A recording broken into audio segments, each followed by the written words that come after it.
බුදුසසුන අක්ෂරවතී සෙනකින් වාඩි වී සිටි කුසලින් නැගී සිට දකුණු උරහිසෙන් සිවුර ඒකාංශ කොට දෙයත් එකතු කොට වැද පුතුන් දෙසට හැරි මෙම වචන ප්‍රකාශ කළේය.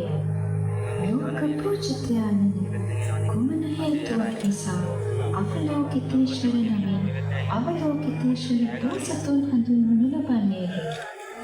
ඒ වේලේදී බුදුන් වහන්සේ අක්ෂයවතී බෝසතුන්ට මෙසේ පිළිතුරු දුන්සේක. පින්වත, ගණන් කළ නොහැකි සියදහස් මිලියන සියලු සතුන් නොයෙක් දුක් වේදනා විඳිමින් පීඩාවන්ට භාජනය වන්නේ සිතන්න. නොයෙක් වද වේදනාවලට භාජනය වූයේ සිතන්න.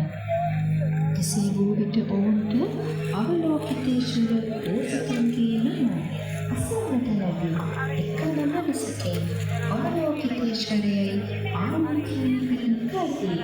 එය නුඹට ඇසීමෙන් සරදේව අක්ෂමති බෝධිසත්වයෙනි, මේ පුද්ගලී අවලෝකිතේශ්වර බෝධිසත්වයන්ගේ නම ධර්මයේ තිරකින් සිටින්නා.